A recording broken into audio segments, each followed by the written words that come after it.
अस्सलाम वालेकुम बच्चों। कैसे हैं आप लोग? सब लोग खैरियत से हैं?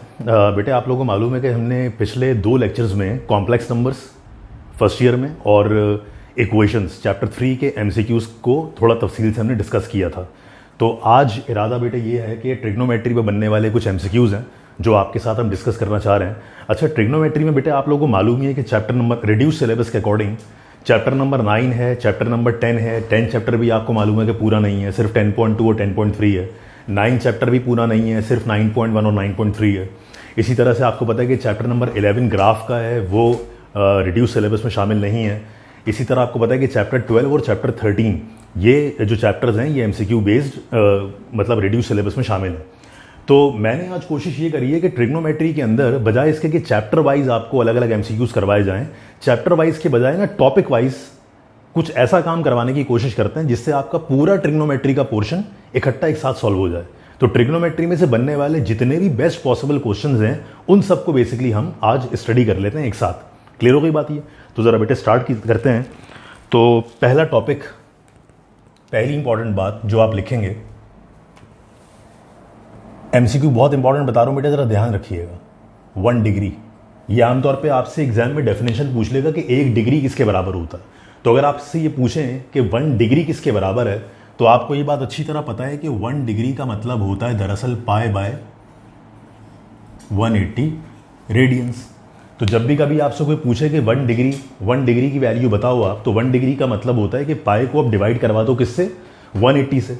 अच्छा, एग्जाम में ऑप्शन बेटे वो आपको ये भी दे सकता है और हो सकता है कि वो आपको एग्जाम में ऑप्शन क्या दे, इस वैल्यू को फर्दर सिंप्लीफाई करवा दे। तो अगर इस वैल्यू को फर्दर सिंप्लीफाई करवाना हो तो आप पाई को 180 से डिवाइड करवा दीजिए। आप सबको पता है कि पाई जो होता है वो एक्सपोनेंट के बटन के ऊपर दिया हुआ होता है। तो शिफ्ट दबा के, अच्छा कैलकुलेटर ऑन करना बहुत ज़रूरी होता है पहले, तो शिफ्ट का बटन दबा के एक्सपोनेंट का बटन दबा दिया, पाई आ गया। पाई को हमने डिवाइड किया 180 से, तो आंसर आ रहा है हमारे पास 0.0174। आंसर बन रहा है 0.0174 रेडियंस। मतलब कहने का ये कि जब भी आपसे पूछे कि 1 डिग्री किसके बराबर होगा तो आप कहेंगे सर 1 डिग्री बराबर होगा पाई अपॉन 180 रेडियंस के, या तो फिर 0.0174 रेडियंस के। क्लियर हो गई बात? बिल्कुल इसी तरह बेटे कभी कभार हमसे वो पूछ लेगा कि 1 रेडियन की वैल्यू बताओ, लेकिन ये बात याद रखिएगा कि 1 रेडियन को ऐसे भी लिखा जा सकता है और 1 रेडियन को 1 की पावर c ऐसे भी लिखा जा सकता है। तो अगर कभी 1 रेडियन लिखे RAD या 1 की पावर c लिखे, क्योंकि आपको पता है जो रेडियन मेजरमेंट होता है दरअसल उसका एक और नाम होता है सर्कुलर मेजरमेंट। तो 1 के ऊपर वो अगर c बना के लिख दे तो समझ जाना कि वो 1 रेडियन ही आपसे पूछ रहा है। तो बेटे 1 रेडियन ऐसे लिखें या 1 रेडियन ऐसे लिखें, किसके बराबर होगा? कुछ नहीं, खाली इसको पलट दो तो ये वैल्यू बन जाएगी आपके पास 180 डिवाइडेड बाय पाई। अब 180 को अगर आप पाई से डिवाइड करवाएं कैलकुलेटर में, तो 180 को जैसे ही डिवाइड करवाते हैं हम पाई से, तो आंसर हमारे पास आता है 57.29 अप्रॉक्सीमेटली 57.295। राउंड ऑफ करने की इसको ज़रूरत नहीं है डिग्रीज। तो बहुत इंपॉर्टेंट बात याद रखिएगा, अगर आपसे कोई पूछे कि 1 डिग्री किसके बराबर है तो वो पाई बाय 180 रेडियंस या 0.014 रेडियंस के बराबर है। और अगर आपसे कोई पूछे कि 1 रेडियन किसके बराबर है, चाहे ऐसे लिखे चाहे ऐसे लिखे, तो 1 रेडियन का मतलब 180 अपॉन पाई। अब 180 को आप पाई से डिवाइड करवाएंगे तो इतना एंगल बनेगा 57.295 डिग्री। अच्छा, अब एक बात बड़ी इंपॉर्टेंट है, मुझे बताइए अगर 1 डिग्री बराबर है 0.10174 के, तो 2 डिग्री किसके बराबर होंगे? अगर वो कभी 2 डिग्री पूछ ले तो 2 को आप इससे मल्टीप्लाई करवा दीजिएगा। अगर कभी पूछ ले 3 डिग्री किसके बराबर है तो आप 3 को इससे मल्टीप्लाई करवा दीजिएगा। बिल्कुल इसी तरह बेटे अगर 1 रेडियन कितने डिग्री के बराबर होता है अगर आपको ये पता है और वो आपसे पूछ ले कि बताओ 2 रेडियन किसके बराबर है, तो 2 रेडियन का मतलब आप 2 को इस नंबर से मल्टीप्लाई करवा दीजिएगा। वो पूछ ले 2.5 रेडियन किसके बराबर है, तो 2.5 को आप इस नंबर से मल्टीप्लाई करवा दीजिएगा। तो 1 डिग्री से आप तमाम डिग्री वाले एंगल को रेडियन में कन्वर्ट करवा सकते हैं और 1 रेडियन से आप तमाम रेडियन वाले एंगल को डिग्री में आसानी से कन्वर्ट करवा सकते हैं। क्लियर हो गई बात ये? अब जरा पास्ट पेपर के सवाल देखिएगा बेटे। एग्जाम में एक सवाल ऐसे पूछा था कि एंगल दिया हुआ था 10.5 और ऊपर लिखा हुआ था डिग्री, कि 10.5 डिग्री को आप रेडियन से रेडियन में कन्वर्ट करवाएं। तो बेटे अगर 10.5 डिग्री को आपको रेडियन में कन्वर्ट करवाना था तो पहला काम क्या करना था? 10.5 को जस्ट किससे मल्टीप्लाई करवाते? पाई बाय 180 से। तो जब 10.5 को आप पाई बाय 180 से मल्टीप्लाई करवाएंगे तो आंसर कैसे लिखेंगे आप? अब कोई टेंशन नहीं है, ये 10.5 बिल्कुल वैसे ही लिखना, ये 180 बिल्कुल वैसे ही लिखना। और कैलकुलेटर में आप सबको पता है कि बॉक्स अपॉन बॉक्स का एक बटन दिया हुआ होता है। तो अगर मैं 10.5 को डिवाइड करवा दूं 180 से, तो मैंने लिखा 10.5 डिवाइडेड बाय 180, तो कैलकुलेटर ने आंसर दिया 7/120। तो कैलकुलेटर ने इन दोनों को डिवाइड करवा के आंसर दिया 7/120। इसके साथ क्या लगा दो, सिंपल पाई, और उसके आगे क्या लिख दो, रेडियंस। तो उसने 10.5 डिग्री दिया। डिग्री वाले एंगल को रेडियंस में कन्वर्ट करवाने के लिए जस्ट पाई बाय 180 से मल्टीप्लाई करवा देते हैं। 10.5 को 180 से मैनुअली कैंसिल करवाने की जरूरत नहीं है। कैलकुलेटर से आप 10.5 को 180 से डिवाइड करवाइएगा बॉक्स अपॉन बॉक्स के बटन यूज करके, तो कैलकुलेटर आपको डायरेक्ट फ्रैक्शन में आंसर बता देगा 7/120। आपको ये बताने की जरूरत ही नहीं है कि ये दोनों नंबर किस टेबल से कैंसिल हुए, ये बताने की जरूरत नहीं। क्लियर हो गई बात। तो डिग्री को रेडियंस में हमने कन्वर्ट कर लिया। एक इंपॉर्टेंट बात बेटे आपको ये याद रखनी है। दूसरी इंपॉर्टेंट बात याद रखिएगा हमेशा, ये जो क्वाड्रेंट्स की आपने बात पढ़ी है बेटे, ये आपने फर्स्ट ईयर में जरूर पढ़ा होगा कि टोटल 4 क्वाड्रेंट्स हमारे पास होते हैं, और 4 क्वाड्रेंट में आपको एंगल की डिटेल भी मालूम होगी।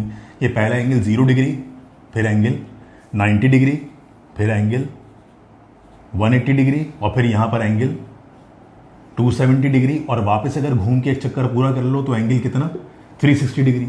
अब आप सब जानते हैं कि यहां पर आएगा बेसिकली फर्स्ट क्वाड्रेंट, यहां पर आएगा बेसिकली सेकंड क्वाड्रेंट, यहां पर आएगा बेसिकली थर्ड क्वाड्रेंट, और यहां पर आएगा बेटे फोर्थ क्वाड्रेंट। चाहे एंगल क्लॉकवाइज लें चाहे एंगल एंटी क्लॉकवाइज लें, वैसे लेते तो एंटी क्लॉकवाइज ही हैं, लेकिन क्वाड्रेंट की पोजीशन कभी भी चेंज नहीं होती। क्वाड्रेंट हमेशा पहला क्या होगा, फर्स्ट, सेकंड, थर्ड, फोर्थ, यानी काउंटर क्लॉकवाइज चलेंगे आप, मतलब एंटी क्लॉकवाइज चलेंगे हमेशा एंगल में। तो first quadrant, second quadrant, third quadrant, fourth quadrant, याद रखना बेटे पहला क्वाड्रेंट जो होता है ना वो 0 और 90 डिग्री के दरमियान होता है। यानी अगर कोई लाइन ऐसे रखी हुई है 0 डिग्री पर, या कोई लाइन ऐसे रखी हुई है 90 डिग्री पर, तो ना इसका कोई क्वाड्रेंट है ना इस लाइन का कोई क्वाड्रेंट है, क्योंकि ये जो पांचों एंगल लिखे हुए ना आपके सामने, जो हॉरिजॉन्टल लाइन और वर्टिकल लाइन पे लाई कर रहे होते हैं, इनको हम बोलते हैं क्वाड्रेंटल एंगल्स। तो क्वाड्रेंटल एंगल का मतलब क्या हुआ, 0, 90, 180, 270, 360, ये किसी क्वाड्रेंट का हिस्सा नहीं है। तो कभी कभार अगर तुम्हें डेफिनेशन में प्रॉब्लम हो कि क्वाड्रेंट किसे बोलते हैं, फर्स्ट क्वाड्रेंट किसे बोलते हैं, तो फर्स्ट क्वाड्रेंट का मतलब पता है क्या होता है, 0 डिग्री से कुछ ज्यादा और 90 डिग्री से कुछ कम। यानी जब एंगल 0 से जरा बढ़ेगा, एंगल 0 डिग्री से जरा सा बढ़ेगा, इसका मतलब वो फर्स्ट क्वाड्रेंट में आ जाएगा। अब फर्स्ट क्वाड्रेंट कहां तक जाएगा, तो फर्स्ट क्वाड्रेंट 90 तक नहीं जाएगा, बल्कि 90 से जस्ट पहले, यानी जब तक एंगल 89.999 है तब तक वो फर्स्ट क्वाड्रेंट में। जहां एंगल 90 डिग्री हुआ वो किसी क्वाड्रेंट में नहीं है। तो याद रखना क्वाड्रेंट को हम कैसे पढ़ते हैं, फर्स्ट क्वाड्रेंट का मतलब होता है 0 से अबव, 90 से बिलो। तो फिर सेकंड क्वाड्रेंट क्या होगा, 90 से कुछ ज्यादा, 180 से कुछ कम। तीसरा क्वाड्रेंट क्या होगा, 180 से कुछ ज्यादा और 270 से कुछ कम। और चौथा क्वाड्रेंट क्या होगा, ऑब्वियसली 270 से कुछ ज्यादा और 360 से कुछ कम। तो इनके दरमियान के जो रीजन होते हैं बेसिकली उनको हम कहते हैं first quadrant, second quadrant, third quadrant और फोर्थ क्वाड्रेंट। तो याद रखना, कोई तुमसे पूछे कि फर्स्ट क्वाड्रेंट कहां से लेके कहां तक होता है, तो कभी भी ये नहीं बोलना कि फर्स्ट क्वाड्रेंट 0 डिग्री से लेके 90 डिग्री तक होता है। नहीं, फर्स्ट क्वाड्रेंट होता है 0 से अबव, 90 से बिलो। सेकंड क्वाड्रेंट 90 से ज्यादा, 180 से पहले। तीसरा क्वाड्रेंट 180 से कुछ ज्यादा, यानी अगर एंगल 181 पॉइंट भी हो गया तो वो तीसरे क्वाड्रेंट में आ गया, और 270 से कुछ कम। और चौथा क्वाड्रेंट 270 से कुछ ज्यादा और 360 से कुछ कम। तो ये क्वाड्रेंट की बात याद रखनी है। अच्छा, अब सेकंड क्वाड्रेंट में देखो, यहां तो अगर तुम्हें एंगल कोई भी दिया जाए, इसको तो एंगल थीटा ही बोला जाता है फर्स्ट क्वाड्रेंट में। सेकंड क्वाड्रेंट तक पहुंचने का एक रास्ता होता है 180 माइनस थीटा। थर्ड क्वाड्रेंट का तक पहुंचने का एक रास्ता होता है 180 प्लस थीटा। और फोर्थ क्वाड्रेंट में पहुंचने का एक रास्ता होता है 360 डिग्री माइनस थीटा। यानी बहुत आसान बात कर रहा हूं मैं आपसे कि फर्स्ट क्वाड्रेंट में जो भी एंगल है उसे तो आप थीटा बोलोगे, लेकिन सेकंड क्वाड्रेंट में पता है एंगल क्या होगा, 180 से कुछ कम। और खुशी की बात यह है कि वो जो कुछ है ना, वो कुछ असल में थीटा ही है। यानी सेकंड क्वाड्रेंट का मतलब होगा 180 से पहले तक, 180 से कुछ कम, यानी 180 माइनस थीटा। तो बेटे थर्ड क्वाड्रेंट क्या हो जाएगा, 180 से कुछ ज्यादा का मतलब 180 प्लस थीटा। तो फोर्थ क्वाड्रेंट का मतलब क्या हो जाएगा, 360 से कुछ कम, यानी 360 माइनस थीटा।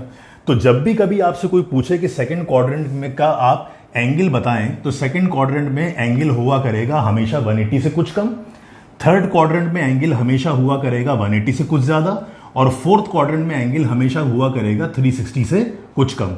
दूसरी इंपॉर्टेंट बात यह कि आपने इस तरह के लेटर जरूर पढ़े होंगे, यहां पे कैपिटल ए, यहां पे कैपिटल एस, यहां पे कैपिटल टी और यहां पर कैपिटल सी।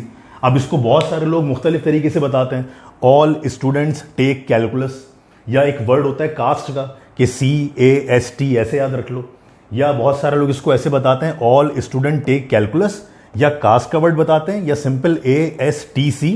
ये आप 4 लेटर्स याद रख लें। अच्छा, ये सब चीज़ें बाहर के लोगों की ही बनाई हुई हैं जो हम पाकिस्तान में भी फॉलो कर रहे होते हैं। तो जो पाकिस्तानी जब इसमें अंदर कूदा तो पाकिस्तानी ने अपने तौर पे एक नई चीज़ बना ली, ऐड शुगर टू कॉफ़ी।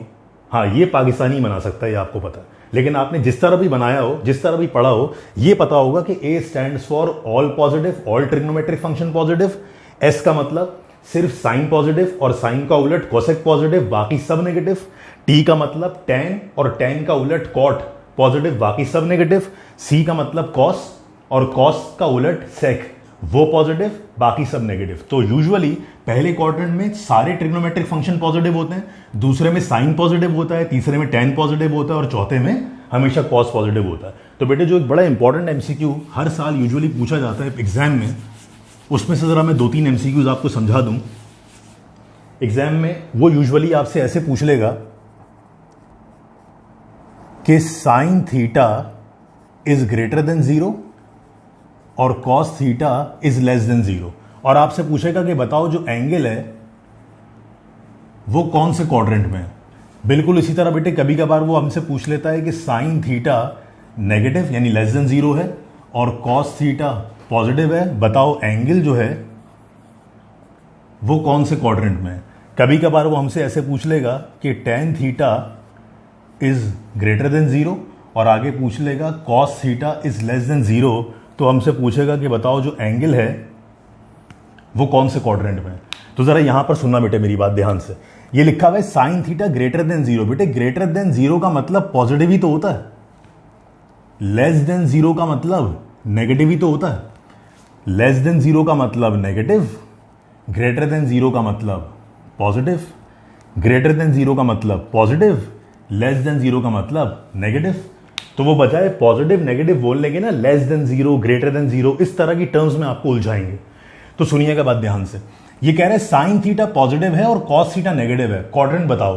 तो सब जानते हैं कि सर सेकंड क्वाड्रेंट, क्योंकि सेकंड क्वाड्रेंट वो क्वाड्रेंट होता है जिसमें सिर्फ साइन पॉजिटिव होता है, बाकी सब नेगेटिव होते हैं। तो बेटे पहले सवाल का जवाब बोलो क्या होना चाहिए, सेकंड क्वाड्रेंट। क्लियर हो गई बात ये। इसी तरह मुझे बताएं, यहां लिख रहा है साइन थीटा नेगेटिव और कॉस थीटा पॉजिटिव। अब कह रहे हैं साइन थीटा नेगेटिव है और कॉस थीटा पॉजिटिव है। तो मुझे ये बताओ बेटे, अगर साइन थीटा नेगेटिव है और कॉस थीटा पॉजिटिव है तो पहले पॉजिटिव वाले को तलाश करो। अब बताओ कॉस थीटा पॉजिटिव कहां कहां होता है, फर्स्ट क्वाड्रेंट में भी होता है और फोर्थ क्वाड्रेंट में भी होता है, लेकिन फर्स्ट क्वाड्रेंट में एंगल हो नहीं सकता, क्योंकि अगर एंगल फर्स्ट क्वाड्रेंट में होता तो फर्स्ट क्वाड्रेंट में तो साइन थीटा भी पॉजिटिव होता है। तो अगर कॉस पॉजिटिव चाहिए और साइन नेगेटिव चाहिए तो बताइए कौन सा क्वाड्रेंट हुआ, फोर्थ क्वाड्रेंट, क्योंकि चौथा क्वाड्रेंट ही वो क्वाड्रेंट होगा जिसमें कॉस पॉजिटिव होगा और साइन नेगेटिव होगा। तो इसका मतलब जो दूसरे एग्जाम्पल हमारे पास है उसमें जो ऑप्शन बनेगा वो क्या,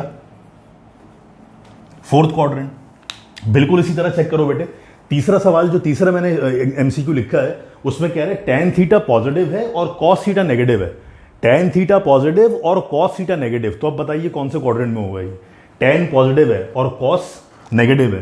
तो जरा चेक करके बताओ बेटा, तीसरा क्वाड्रेंट वो क्वाड्रेंट होता है जिसमें टेन पॉजिटिव होता है और कॉस नेगेटिव होता है। तो ये जो आपके पास जवाब आएगा इसका वो क्या, थर्ड क्वाड्रेंट। समझ में आ गई बेटे बात ये। जरा वीडियो पॉज करके बेटे इनको नोट डाउन कर लो जल्दी से, शाबाश।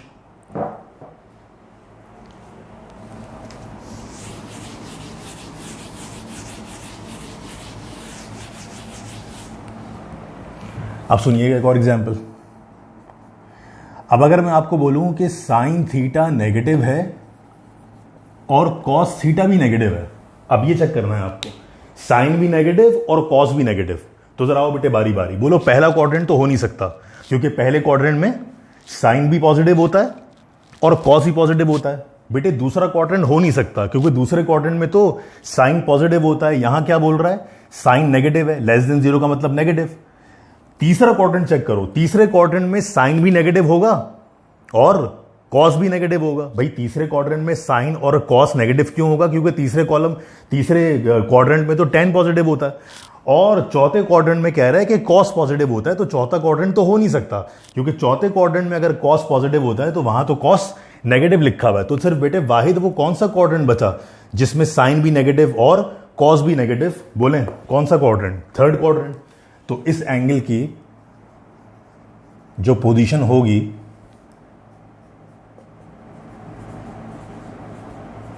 वो बनेगी थर्ड क्वाड्रेंट में। क्लियर हो गई बेटे बात? ये नोट कर रहे हैं जरा यहां तक। तो इसी से रिलेटेड बेटे कुछ एमसीक्यू अगर आपसे एग्जाम में पूछे जाएं तो ये आप क्वाड्रेंट का स्ट्रक्चर जो बना के दिया है ना बेटे, क्वाड्रेंट का ये स्ट्रक्चर जरूर याद रखिएगा कि इसमें ऑल पॉजिटिव, इसमें साइन पॉजिटिव, इसमें tan पॉजिटिव, इसमें कॉस पॉजिटिव।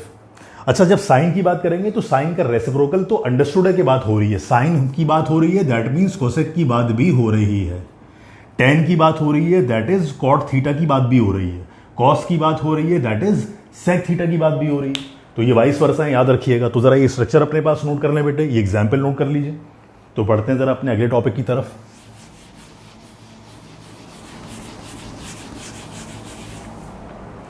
अब ध्यान से बात सुने बेटे, अक्सर कभी वो एमसीक्यू ऐसे पूछ लेता है कि यहां पर देगा tan ट्रिग्नोमेट्रिक फंक्शन और अंदर लिख के दे देगा tan इनवर्स और उसके साथ दे देगा -1। तो बेटे याद रखना ये tan और tan इनवर्स हमेशा एक दूसरे के एंटी होते हैं। तो जब भी कभी tan पे tan इनवर्स अप्लाई होगा ना तो tan से tan इनवर्स वैसे ही कैंसिल हो जाएगा। बोलो उसका आंसर सिर्फ क्या बचेगा? अरे यस, -1। इसी तरह से अगर कभी आपको कोई सवाल लिख के दे कि साइन और साइन अप्लाई किस पर हो रहा हो, साइन इनवर्स 0.5 है, मैं वैसी एग्जाम्पल समझाने के लिए बता रहा हूं। साइन अप्लाई हो रहा है अपने इनवर्स के साथ, तो साइन इनवर्स से साइन कैंसिल करवा देना और आपके पास सिर्फ वैल्यू क्या बच जाएगी? 0.5। सही है, क्वाड्रेंट वाली बात भी समझ में आ गई ठीक तरह से, ये बात भी क्लियर हो गई। इसको नोट कर लीजिए प्लीज।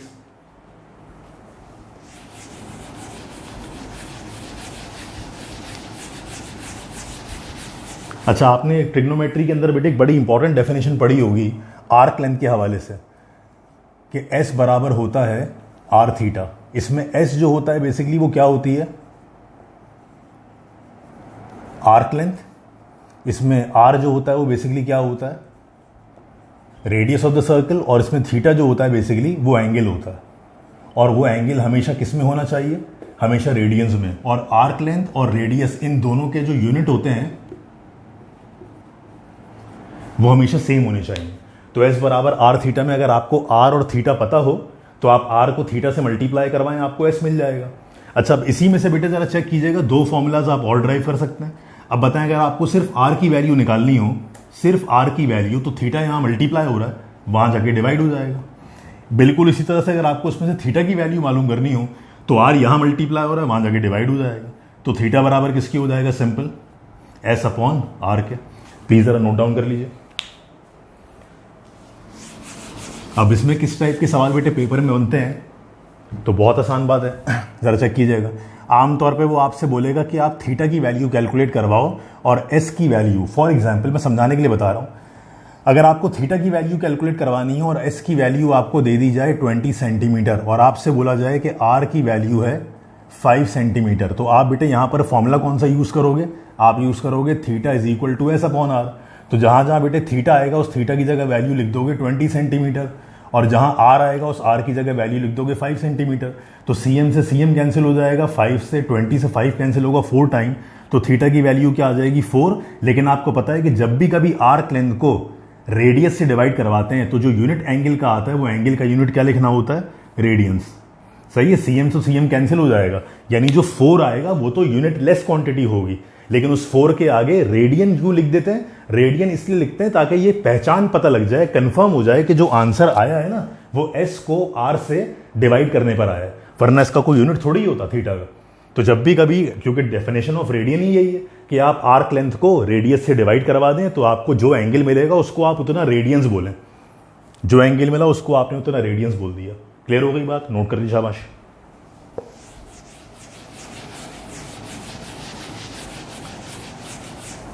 फिर बेटे अक्सर वो आपसे कभी एग्जाम में इस टाइप का क्वेश्चन पूछ लेगा, वो आपसे कहेगा कि साइन पाई/2 माइनस थीटा की वैल्यू बताओ। तो मुझे बताएं, अगर आपसे पूछे sine pi by 2 minus theta की वैल्यू, तो पाई बाय 2 का मतलब सिंपल एंगल क्या होता है बेटे? बोले 90 डिग्री, क्योंकि पाई का मतलब होता है 180। 180 को आप 2 से डिवाइड करवाएंगे तो एंगल 90 डिग्री आ जाएगा। अब सिंपल बेटे इसमें फॉर्मूला खोल दो साइन अल्फा माइनस बीटा का। हाँ अलबत्ता बेटे, मैं अपने जो क्लास में स्टूडेंट्स को पढ़ाता हूँ ये टॉपिक, तो ये असल में टॉपिक है अलाइड एंगल का। तो अलाइड एंगल का एक टॉपिक है जो थोड़ा सा डिटेल टॉपिक है। जब उसको हम बच्चों को पढ़ा देते हैं ना, तो बच्चों को फॉर्मूला यूज करने की जरूरत नहीं पड़ती, एक स्टेप में उसका आंसर ले आते हैं। लेकिन अगर मैं अभी वीडियो में वो ऐड करूंगा ना, तो आधे पौन घंटे का सिर्फ वही काम बन जाएगा। तो आप भी इस काबिल हो जाते कि आप बगैर फॉर्मूला खोले आप इसका एक स्टेप में डायरेक्ट आंसर बता रहे होते। लेकिन मेरे ख्याल से टाइम इतना कम रह गया कि उसको नए सिरे से सीखने की आपको जरूरत नहीं है। आप जिस पे ट्यून हुए हैं आप वही काम करें। बोले साइन 90 माइनस थीटा का मतलब पहला एंगल अल्फा हो जाएगा, दूसरा एंगल बीटा हो जाएगा। तो बेटे इसका फॉर्मूला बोलो कैसे खोलते? तो ये बन जाता sine alpha cos beta minus cos alpha sign beta. अब अल्फा की जगह 90 आ जाएगा, बीटा की जगह थीटा आ जाएगा। तो ये वैल्यू बन जाएगी साइन 90 कॉस थीटा अपनी जगह पे, फिर ये वैल्यू बन जाएगी कॉस 90 और साइन थीटा अपनी जगह पे। अब बेटे इनकी रिस्पेक्टिव वैल्यूज आप कैलकुलेट करवा लें। तो मुझे बताइए, जैसे ही आप यहाँ पे कॉस 90 मालूम करवाएंगे तो वो तो 0 आ जाएगा। तो बेटे साइन 90 की वैल्यू जो बन जाएगी वो 1, कॉस थीटा आपने वैसे ही छोड़ दिया, कॉस 90 की बेटे कैलकुलेटर से वैल्यू आएगी 0, साइन थीटा आपने वैसे ही छोड़ दिया। अब बताइए माइनस के बाद 0 और साइन थीटा, तो इसको तो लिखने की जरूरत ही नहीं है, ये तो पूरा पार्ट ही 0 हो जाएगा। तो आपको जब कॉस थीटा को 1 से मल्टीप्लाई करवाएंगे तो answer will be simple cos theta. तो इस टाइप का कोई भी सवाल आए तो एक शॉर्टकट इसका होता है, लेकिन वो ज़रा डिटेल शॉर्टकट है, वो सीखने के लिए टाइम बहुत रिक्वायर्ड होता है। मेरे पास वक्त की थोड़ी कमी है, इसलिए मैं डायरेक्ट बोल रहा हूँ कि कोई टेंशन नहीं है। एमसीक्यूज में अगर आपको 1 मिनट का भी टाइम दिया जाए तो आप रफ वर्क में sine alpha minus beta, sine alpha plus beta, tan alpha plus beta या टेन अल्फा माइनस बीटा के रिस्पेक्टिव फॉर्मूला खोल के भी आप डायरेक्ट इसका आंसर चंद स्टेप में कैलकुलेट करवा सकते हैं। काइंडली जरा नोट कर लीजिएगा इसे।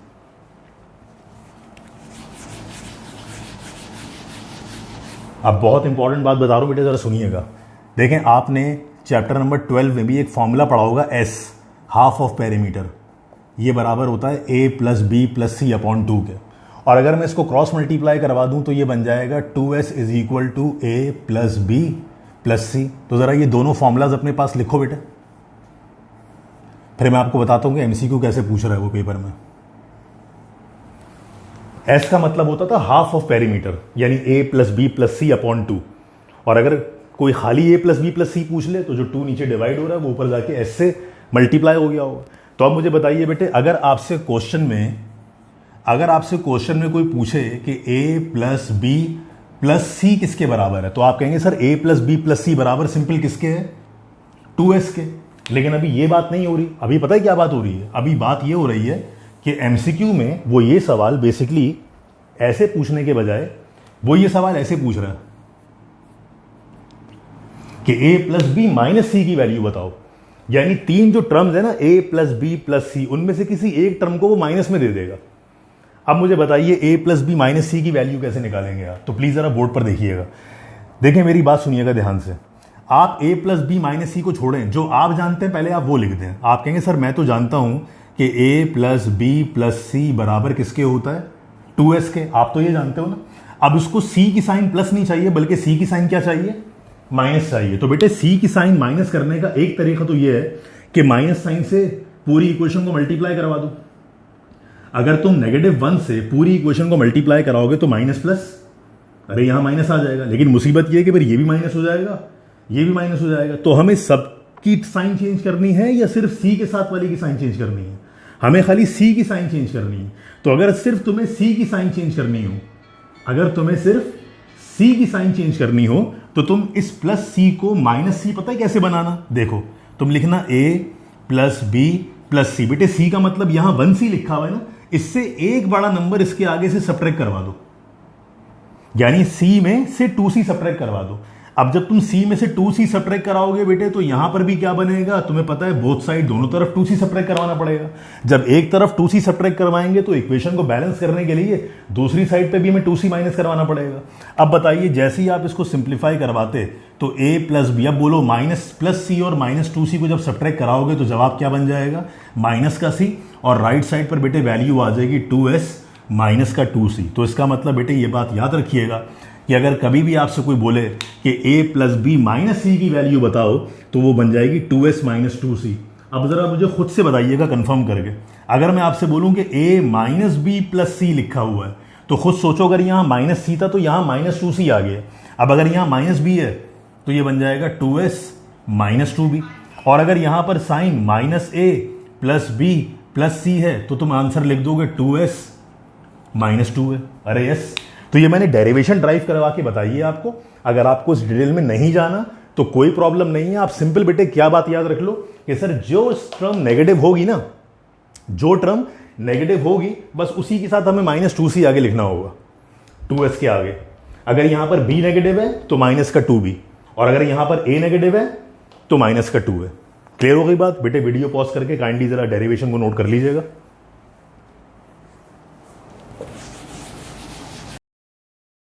अब जरा एक क्वेश्चन देखिएगा, पास्ट पेपर का एक सवाल है। उन्होंने पूछा the arc length of a unit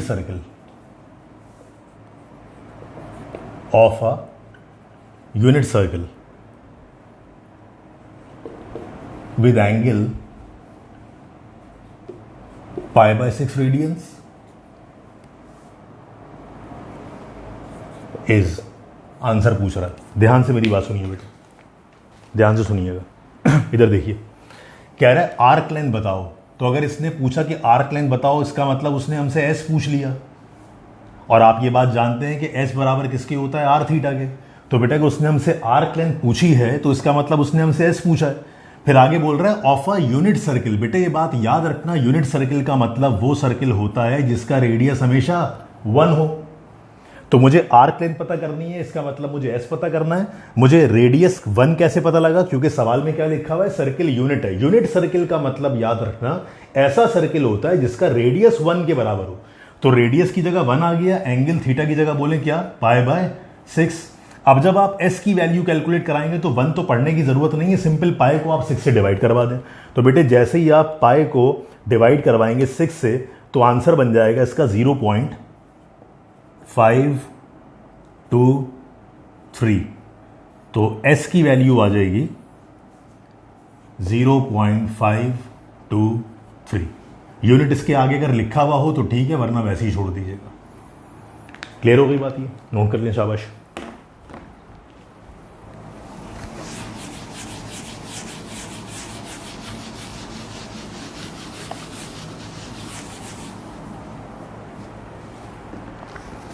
अच्छा, एक क्वेश्चन बेटे बड़ा इंपॉर्टेंट है, वो देखिएगा। ये आपसे पूछेगा समटाइम की डिस्टेंस बताओ।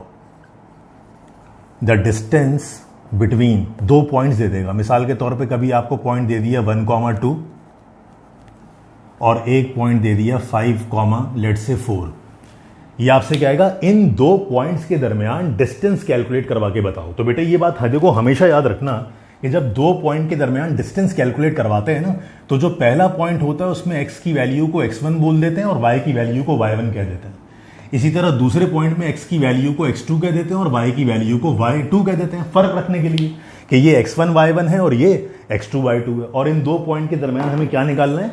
डिस्टेंस निकालना है। तो बेटे याद रखना, जब भी कभी 2 पॉइंट्स के दरमियान डिस्टेंस निकालना हो तो डिस्टेंस निकालने के लिए फॉर्मूला होता है x2 माइनस x1 का whole square plus y2 minus y1 का होल स्क्वायर।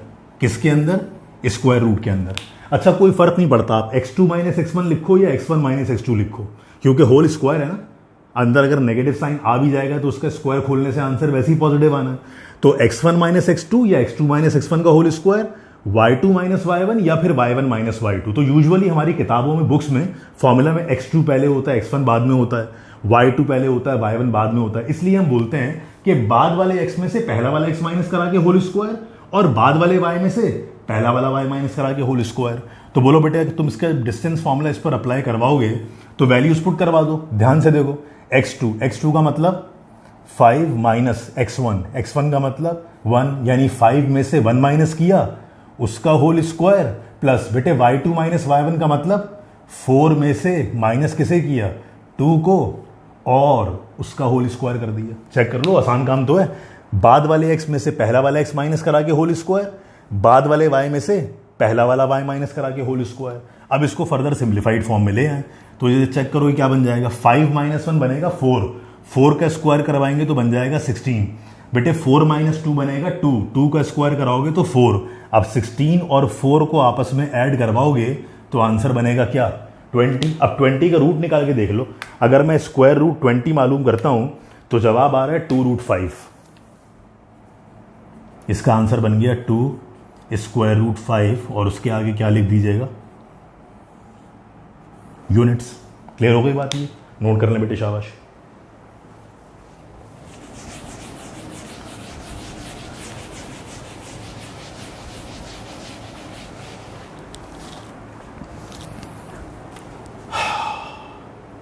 सुनो बेटे, लॉ ऑफ कोसाइन जरूर पढ़ के जाना बेटे, एमसीक्यू में ट्रिग्नोमेट्री में जरूर पूछी जाती है लॉ ऑफ कोसाइन। तो लॉ ऑफ कोसाइन के आपको याद ही है, आपने 3 स्टेटमेंट पढ़े होंगे। एक होता है a² = b² + c² minus twice of b into C cos alpha. दूसरा स्टेटमेंट होता है b² = a² + c² minus 2ac cos beta.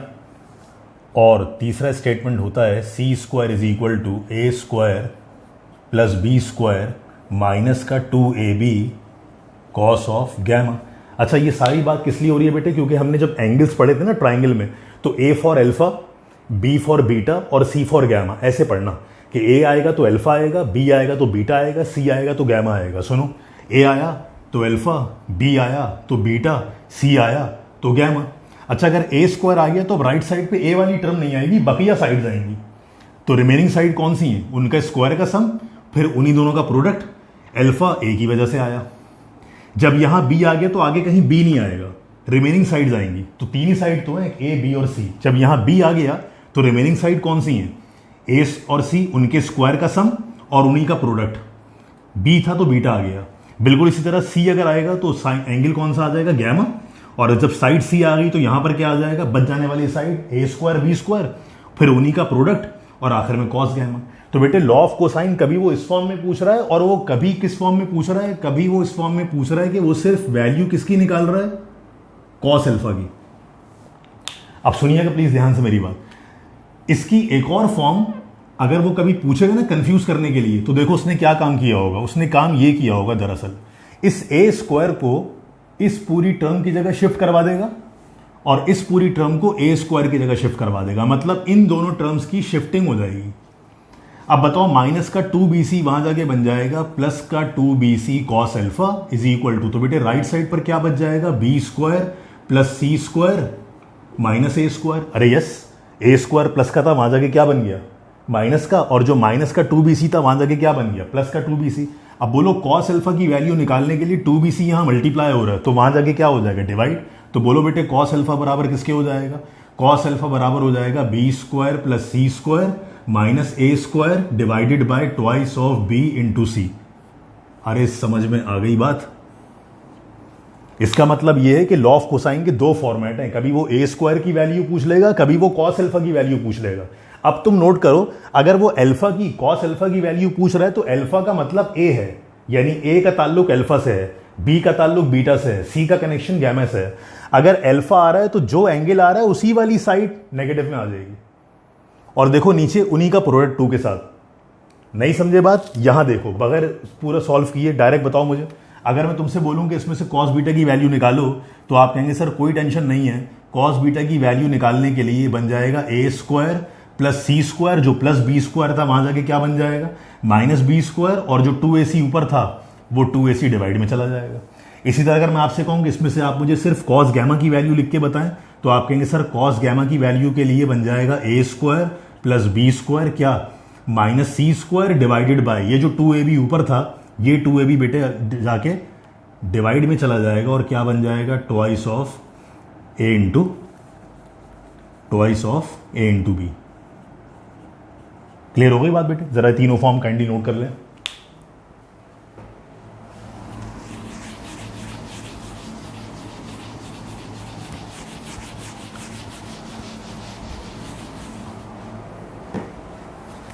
बेटे क्वेश्चन जरा देखिएगा। एक क्वेश्चन बहुत इंपॉर्टेंट है बेटे। इसमें सवाल में कह रहा है कि आर कॉस थीटा बराबर 4 के है और फिर कह रहा है आर साइन थीटा बराबर 3 के है। सही है। और ये आपसे वैल्यू किसकी पूछ रहा है? आर की वैल्यू पूछ रहा है। ये पास ओवर के एमसीक्यू है बेटे, इसको जरा ध्यान से देख लीजिएगा। वैल्यू किसकी पूछ रहे हैं वो आपसे कि बताओ आर किसके बराबर है।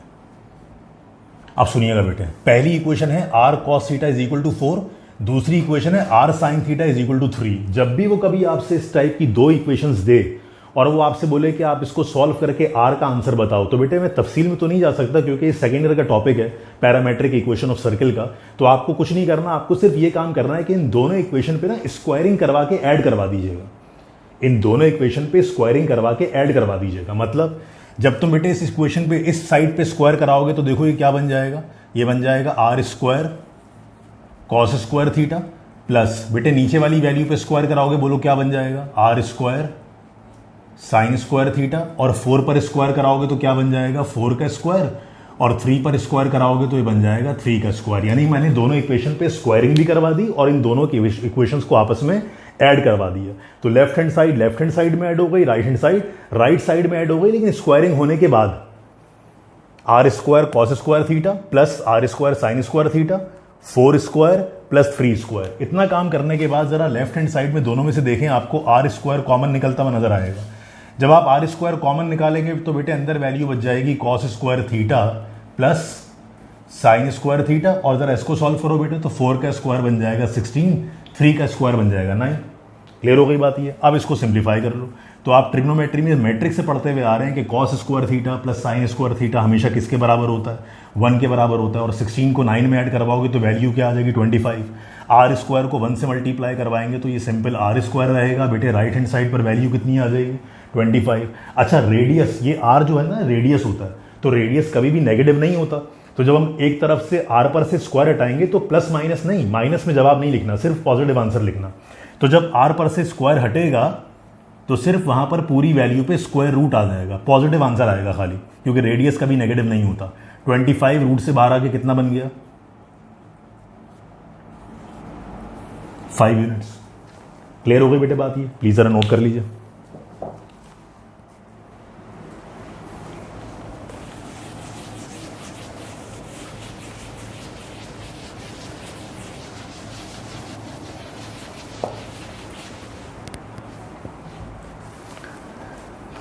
अच्छा एक एमसीक्यू बेटे में और आपको नोट करवा रहा हूं, उसमें जरा देखिएगा। क्वेश्चन में कह रहा है if arc length S is equal to the radius R, then the angle, central angle बोले या एंगल बोले एक ही बात है, थीटा पूछ रहा है कितना होगा, थीटा की वैल्यू बतानी है।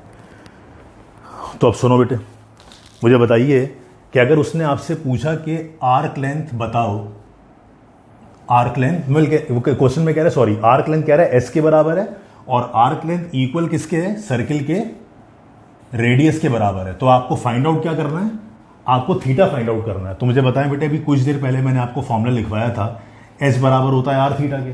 अब थीटा निकालने के लिए आर यहां मल्टीप्लाई हो रहा है, वहां जाके डिवाइड हो जाएगा। इसको चाहो तो पलट के लिख दो, theta is equal to S upon R. अब ये क्वेश्चन में एस और आर की वैल्यूज नहीं दे रहा, वो सिंपल क्या बोल रहा है कि जो आर्क लेंथ एस है वो किसके बराबर है, सर्किल के रेडियस के बराबर है। इसका मतलब वो ये कहना चाह रहा है कि जितना सर्किल का रेडियस है, सर्किल की आर्क लेंथ भी उतनी ही है। क्योंकि क्वेश्चन में कह रहा है कि एस बराबर किसके है, आर के। तो आपने एस की जगह क्या रिप्लेस करवा दिया, आर रिप्लेस करवा दिया, क्योंकि सवाल में ऐसा बोला गया। अब जब तुम आर को आर से कैंसिल कराओगे तो आंसर क्या बनेगा, 1। तो आप थीटा की वैल्यू 1 लिखेंगे और उसके आगे क्या लिख देंगे बेटे, रेडियंस। आप समझ में आ गई बेटे बात ये। तो आई होप कि आपको आज का लेक्चर समझ में आ गया होगा बेटे। जाहिर बात है, मैं आपको ये नहीं कह रहा कि इसमें मैंने कुछ सारी तमाम चीज़ें कंप्लीट कर ली हैं, लेकिन आपको कम से कम इतना आइडिया है कि एमसीक्यू के अंदर ना बेटे प्लीज़ ये बात याद रखिएगा, बेशुमार फॉर्मूलाज हैं बेटे जो मैंने भी डिस्कस नहीं किए। यानी कौन से याद है, sine U plus sine V, cos U plus cos V, sine U minus sine V, cos U minus cos V, फिर उसके अलावा फॉर्मूला है साइन 2 थीटा का, कॉस 2 थीटा के आपने 4 फॉर्मूलाज पढ़े हैं। जाहिर बात है जो फॉर्मूलाज का याद रखने वाला काम है, सिलसिला है, कॉस के हाफ एंगल का फॉर्मूला, साइन के हाफ एंगल का फॉर्मूला, टेन के हाफ एंगल का फॉर्मूला, वो जाहिर बात है बेटे आप लोगों को फॉर्मूलाज तो सारे के सारे याद करने ही हैं, लेकिन जो पॉसिबल बेटे बेस्ट एमसीक्यूज में भी आपको कम टाइम में समझा सकता था मैंने वो समझा दिए। अगर आप इस ट्रिग्नोमेट्री में एमसीक्यूज में कुछ और एडिशन करवाना चाह रहे हो या कोई नया सवाल पूछना चाह रहे हो तो मेरा व्हाट्सएप नंबर सर रजा जब टैग करेंगे कमेंट बॉक्स में डिस्क्रिप्शन में, तो उस व्हाट्सएप पे आप मुझसे इसके अलावा अगर कोई और सवाल पूछना चाह रहे हो तो और सवाल मुझसे पूछ लीजिएगा। और अगर आप कोई और इससे रिलेटेड मजीद ट्रिग्नोमेट्री की डिटेल में जाना चाह रहे हो तो काइंडली मुझसे रब्ता कर लीजिएगा, सर रजा से रब्ता कर लीजिएगा। मुझे अंदाजा है कि बेटे कम टाइम में सारे एमसीक्यूज कवर नहीं हो सकते, लेकिन ये मोस्टली पास पेपर के जो एमसीक्यूज हैं वो एक छोटी सी एफर्ट की है कंप्लीट करवाने की। अगर हो सके तो प्लीज़ इससे फ़ायदा उठा लीजिएगा और कमेंट्स करके या मुझे पर्सनल नंबर पर या सर रजा को नंबर पर कॉन्टैक्ट करके ज़रूर बता दीजिएगा अगर ये आपके फ़ायदे के काम वीडियो थी आज की। तो बेटे इंशाल्लाह फिर नेक्स्ट वीडियो में आपसे इंशाल्लाह अगले टॉपिक में मुलाकात होती है। अपना बहुत ख्याल रखिएगा। अल्लाह हाफ़िज़।